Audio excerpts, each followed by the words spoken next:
Баршаңызға қайырлы күн, құрметті 5 сынып оқушылары.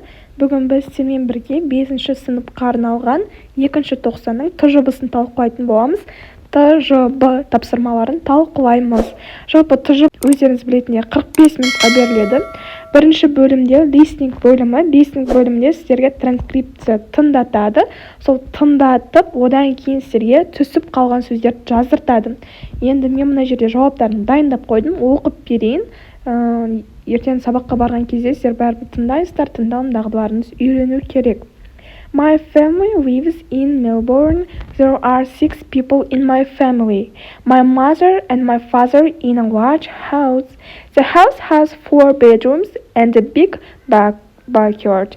There are flowers in the front yard. My older brother Alan is married and has 2 children. My younger brother Bill and my sister Sue live at home. My father works in an office in Belmore. He is a manager. My mother works at home and looks after the house. I'm very lucky to have a wonderful family. Бұл жерде өзінің отбасы жайында айтылған. Ендігі түсіп қалған сөздерге тоқталатын болсақ, бірінші сөзі ол бізде lives, екінші сөз large, үшінші сөз flowers, төртінші сөз married, бесінші сөз works. Сары белгілермен белгілеп қойғанмын. Егер бірінші тапсырма түсінікті болса, келесі тапсырмаға көшейік. Яғни listening бөлімінде сіздерге осы сөздерді жазғандарыңыз үшін 5 балл беріледі. Сондықтан дұрыс етіп жазуға тырысыңыздар. Ал ендігі бөлімде бізге reading бөлімі беріледі. Reading бөлімінде әдеттегідей текст және сол текстті оқу керек. Task. Read the text about Molly's job. Моллидің жұмысы жайында оқу керекпіз. She works at a zoo. Ол зоопаркте жұмыс істейді екен. Ал енді мәтінді оқып бастайық. I'm at the zoo with Molly. Molly works at the zoo.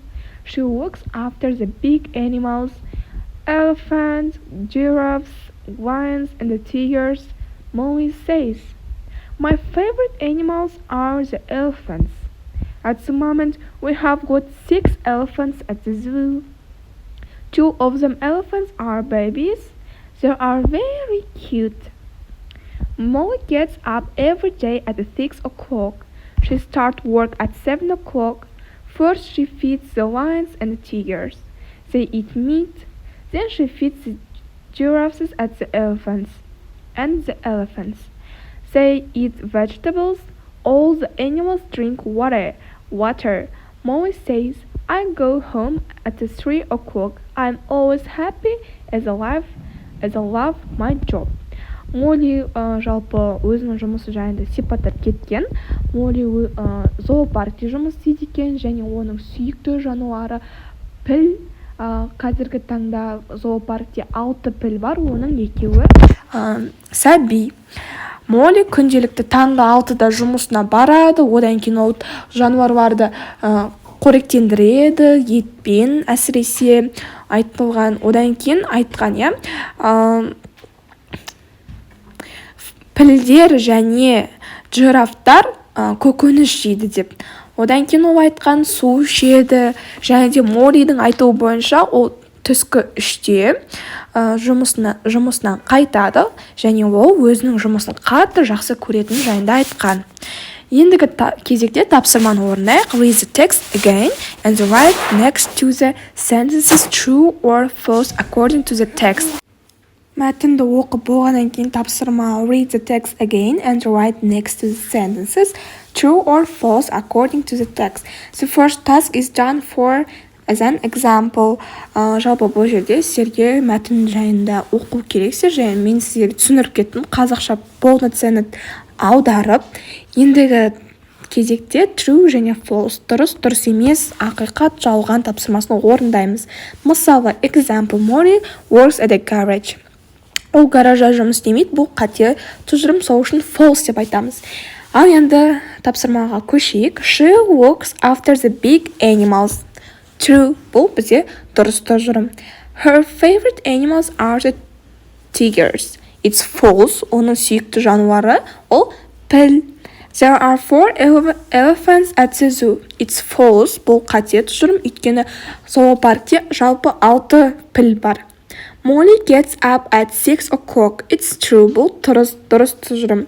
The lions eat salad. Бұл бұрыс. Сол үшін false. Өйткені lions олар ет жейді. Жалпы true, false, false, true, false. Біріншісі true, екіншісі false, үшіншісі false, төртіншісі true, бесіншісі false. Бұл тапсырмаға да жалпылама 5 балл беріледі. Ал енді келесі тапсырмаға көшелік. Writing. Task. Write a letter to your friends about your new friends. The sample letter will help you to write a reply. Сіздер осы істерге мысалы белгілеп тұрады өзі мысалы мына жерде жазылған. Hello dear friend, I want to tell you about my new friends in Cambridge. I met them at school. They are very funny and friendly. They are Nicola, Mark, and Sue. We go to school together. We have the same interests. Write me about your friends. I am looking forward to your answer. Love, Miras. Мирасқа досы, яғни Мирас досына хат жазып жібереді. Менің жаңа достарым ол Никола, Марк және Сью, біз олармен бірге мектепке барамыз деп. Енді сіз осы берілген хатқа жауап жазу керексіз. Яғни Мирастың атына. Hello. Кешірім өтем, мына жерде есім дұрыс жазылмай қалды. Hello, Мирас болады. Hello, Мирас. I am glad to hear from you again. Now, I would like to tell about my friends. In fact, I have a lot of friends who can support me whenever I need it. We usually go shopping together and spending time playing computer games every evening. What is more, I have close friends. My first close friend whom I met in a kindergarten is John. He is so friendly and patient. He loves skating and we know each other 5 years. The second friend is Billy. He is a sportsman. He is keen on going to the gym every Saturday, but he loves sleeping whole Friday. That's all about my friends. Sorry, but I have to go. Best wishes from Aisha. Яғни Мирасқа өзінің жауап ретінде хаты. Түсінікті болды деген ойдамын. Өзінің достары жайында айтқан, түсіндірген. Менің достарым көп.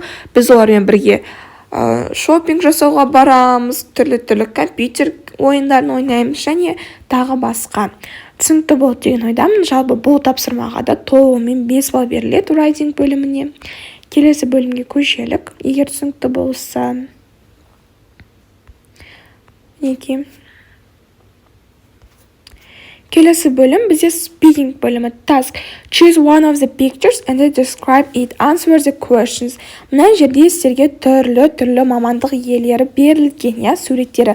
Осы суреттердің біреуін таңдайсыздар және де соған мына критериялар бойынша сұрақтарға жауап жазасыздар.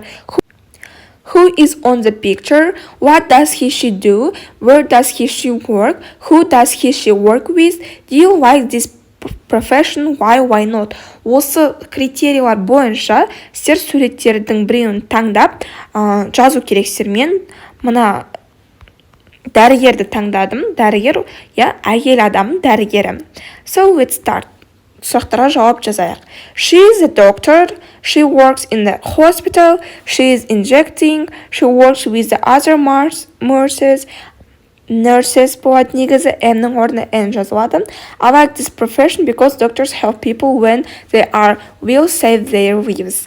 The picture shows the chef. He prepares food and hums a song. Perhaps he works in a cave or restaurant. Other chefs work this him.